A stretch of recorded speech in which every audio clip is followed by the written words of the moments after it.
आपको याद होगा कि जब आप बच्चे हुआ करते थे तो आपकी माँ आपके पीछे पीछे खाना लेकर दौड़ा करती थी, लेकिन आनाकानी बने रहते थे। फलों के नाम पर तब भी और आज भी तमाम लोगों के चेहरे मुरझा जाया करते हैं। लेकिन वहीं बात करें बिस्किट्स की, फूड आइटम्स की, फ्रूट जूस की, तो उनको देख करके ही लोगों के चेहरे पर मुस्कान आ जाती है और झटपट खत्म भी हो जाया करते हैं। तो आखिर क्या होता है इन खाद्य पदार्थों में कि ये इतनी जल्दी खत्म हो जाया करते हैं? तो उसका कारण है फूड प्रोसेसिंग।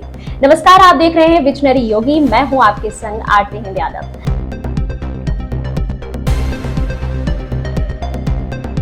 फूड प्रोसेसिंग यानी खाद्य प्रसंस्करण, इसके द्वारा उन्हीं खाद्य पदार्थों को और मॉडिफाई करके स्वादिष्ट व टिकाऊ बना दिया जाता है, जिससे पदार्थ एक निश्चित समय सीमा तक खराब नहीं होते। हालांकि स्वास्थ्य के हिसाब से देखा जाए तो ये फ्रेश फूड आइटम्स की तुलना में कम लाभदायक होते हैं।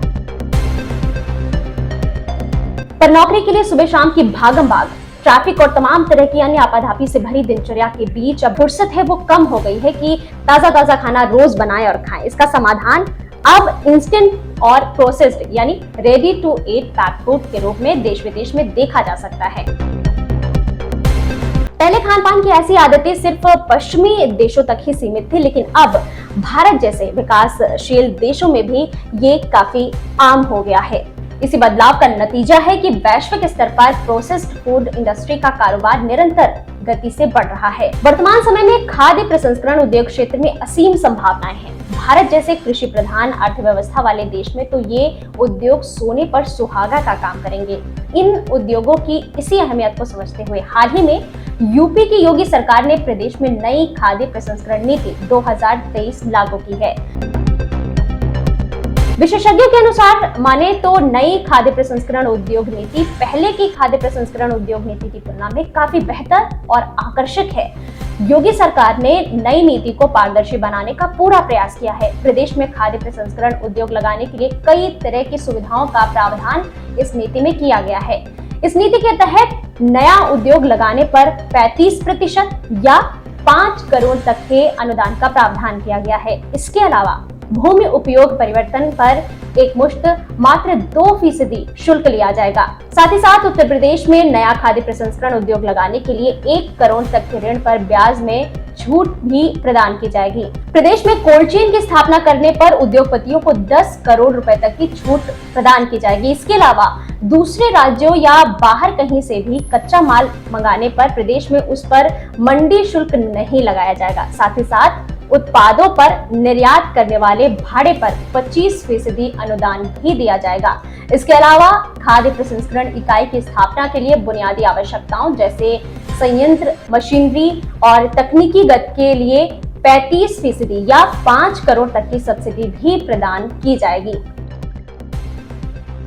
तो ये तो रही नई नीति की बात। अब नजर डालते हैं इस नीति के तहत पहले से चल रहे विकसित खाद्य प्रसंस्करण उद्योग पर।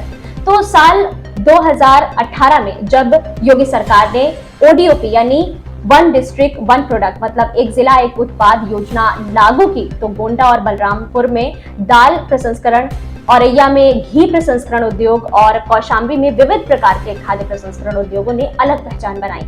आज इन जिलों में बहुत सारी खाद्य प्रसंस्करण से संबंधित उद्योग इकाइयां चल रही हैं, जो लाखों लोगों को प्रत्यक्ष या परोक्ष रूप से रोजगार दे रही हैं। इसके अलावा ये खाद्य प्रसंस्करण इन जिलों की नई पहचान भी बन गए हैं। यूपी ग्लोबल इन्वेस्टर्स समिट के अंतर्गत कई बड़े उद्योगपति भी फूड प्रोसेसिंग यूनिट्स लगाने को उत्साहित हैं। आज की डेट में उत्तर प्रदेश में बहुत ही इन्वेस्टर फ्रेंडली माहौल बन चुका है। हम milk based drink, fruit pulp based drink, carbonated drinks, carbonated soft drinks and package drinking waters, ये सारा का सारा हमारा बेसिकली पेप्सिको ब्रांड प्रोडक्ट्स हैं, उनको हम लोग प्रोड्यूस करेंगे और मार्केट में सेल करेंगे।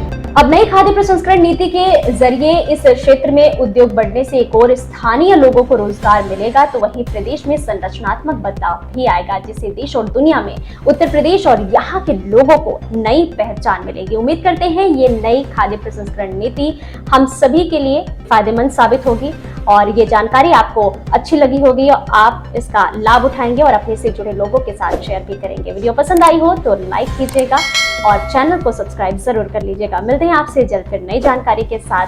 नमस्कार।